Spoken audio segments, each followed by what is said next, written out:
Slide. As promised, it's 12:15 on a Thursday, which means we are joined by the head coach of the Orange, Fran Brown. And first and foremost, Coach, congrats on your first win as a head coach. And now that you've had a chance to watch the film and digest it all, what stands out to you from that Ohio game? I thought we were resilient. We were down early. Guys fought back. Thought it stood out that we started slow. But it was like a shock to everybody. Okay, let's go. It stood out that we got a lot of weapons on offense, and that we needed to work on tackling, on defense, and just the tackling part of it. But I was just happy for the players. Happy for you guys. Happy y'all got a first win, and Syracuse itself overall, our community deserved for us to come out and start the season off with a win. On tackling, is that something you can improve in season? Is it more of a desire thing where you got to work with the guys to make them want to tackle? A little both. Just a little bit of both. It has to be a part of who you are and what you do. So guys had to step up and do it.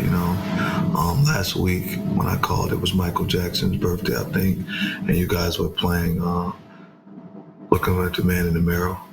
So it was like, all right, let's look at the man in the mirror. What did I do wrong as a head coach? What did they do wrong as players? What did you do wrong as a signal caller, as a play caller? And then, we just kind of all came to life about what was wrong and how we could fix everything up. Since you brought up your call last week, you told us last Thursday that one of the things you were nervous about going into the game was the clock management, the end of half, end of game. Your first crack at it couldn't have gone much better, right? You used a couple timeouts on defense. You saved some time. You score with 5 seconds left before the half. Do you feel better about that now after that experience? No. Just keep watching. I'll watch some more today, watch some more tomorrow. Just got to keep learning. It's about football. You need games under your belt to feel better about it. So I don't think there's ever, because also you can watch as many scenarios as you want, but that may not be the scenario that you have to go through. Like, for instance, last week, the one we went through, I didn't go through that on CAI, but it happened, So it's just about understanding the game and listening to the coaches around you and trusting our coaching staff that we all know and we're all working together and we're on the same page. So myself, Coach Nuns, as I told you, me and him will sit together and we work closely on that of just being able to manage the clock right. Yeah, and going with your gut, as you talked about last week. 100%, that's what I said. I was like, look, we got to give time back to the offense because I know we can score. So I'm making sure we get time back. Y'all just don't let them score. And, they were able to kick a field goal. We stopped them. There was a few flags that was given out. I don't want to say anything about that. I don't know how fines and things go. So they called what they thought they saw. And, but we managed to give our guys 58 seconds on the clock. And, they were able to go down and score. So. Yeah, Trevor Pena scored that touchdown. When you first got here, Coach, and you assessed the roster, did you know you had something special in Trevor Pena, or was it a type of thing where he had to, prove it to you, and did he surprise you at all during the spring and summer? Trevor Pena was committed to Temple University, and Fran Brown recruited. So before he came to Syracuse, he was committed to Temple. So, kind of already knew who Trevor was. It was just about polishing him up, Was awesome, and he seems to create some matchup issues for opposing defenses. I think he's a good kid, and when he's not injured and he's just doing everything right and he's following his time management plan that he has for the week, he just stays focused on it and he does exactly what he needs to do day in and day out.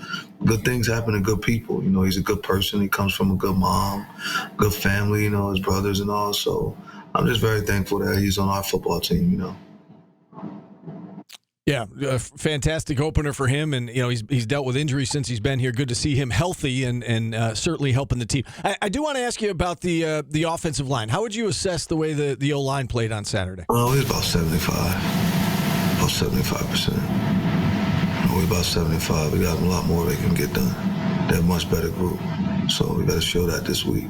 Want to make sure people can see how well our offense and defensive line can play. Well, Coach, obviously, the run defense has been talked about a lot since Saturday, and you spoke about it Saturday and then again on Monday. You know that Georgia Tech wants to run the football. What else stands out to you about the Yellow Jackets other than, their success with the ground attack?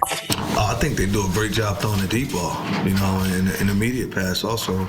But the quarterback, he could throw the ball, man. You got Rutherford, you got Singleton, you got Boyd.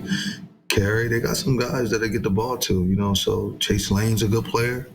So they got a bunch of guys that they can get the ball to, and we, that's why he's a dual threat quarterback. So we'll see when they come to town, though, Saturday, Excited about playing them. Coach said he was coming up here for a 4-hour physical game.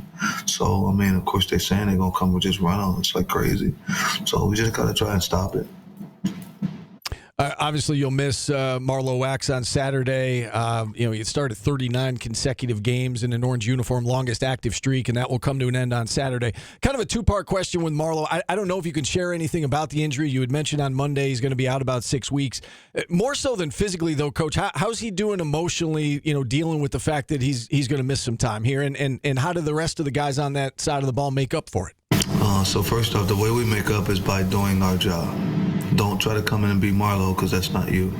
He did things different. God gives everybody different pieces in their body and different ways that they move and do things. So he done things different, but it's come in and just do your job. Don't be Marlowe. Second, what it does is give Marlowe an opportunity to be a vocal leader. Marlowe leads well by example and does everything. But now that he's not able to practice, he's going to be able to vocally tell everyone what he sees, what is going on, and what he wants, because he's still our leader.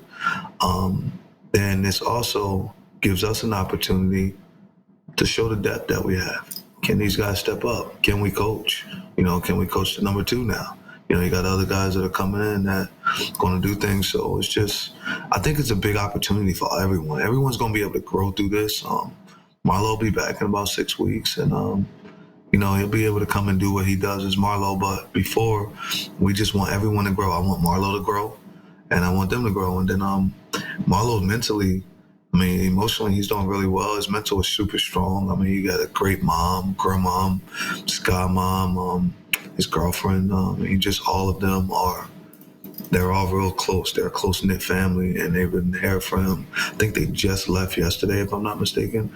They've been here all week, and we support Marlowe. We're behind him 100%. So, he's the leader of our football team. He may not be here in reference to on the field, but he still has a role to be played, and he's going to play his role well, or he got to answer to me.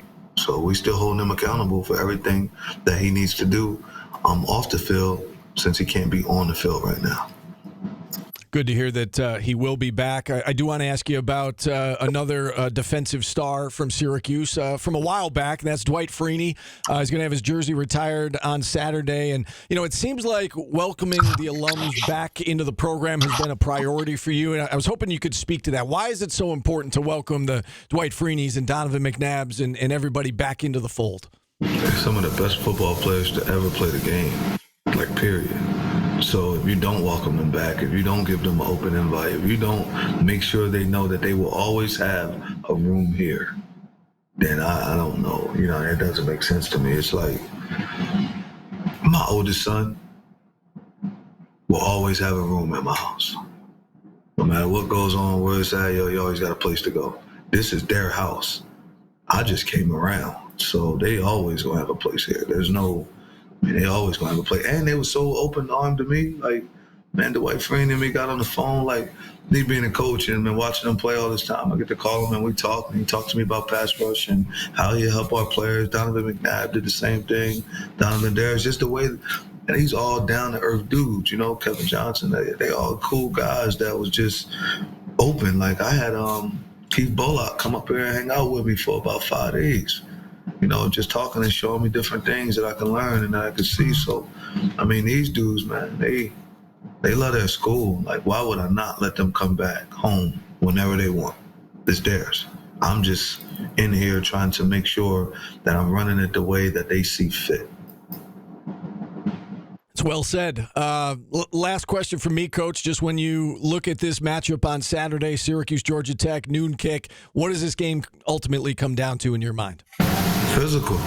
That's what their coach said on the thing. He was just like, this ain't about X's and O's or none of that. It was just physical. Like, I feel that they're a real physical football team, and they're gonna come in here and they're just gonna try to like bully us. You know, that's what he think or whatever. So we're just gonna be hitting for 4 hours, like he said, from his words.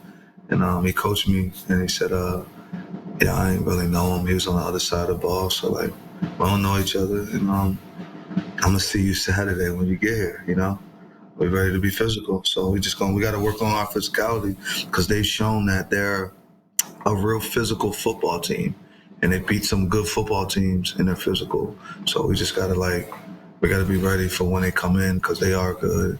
Got to play against them last year at Georgia, and you know, they were able to run the ball there also. So I mean, he's an old offensive line coach, and you know, that's just what O-line coaches like to do. They want to run the ball so they can try to impose their will on you.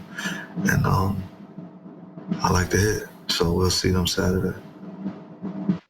You won your first crack at a ranked opponent, Georgia Tech number 23 in the AP poll this week. Coach, thanks so much for the time. Best of luck on Saturday. Appreciate that.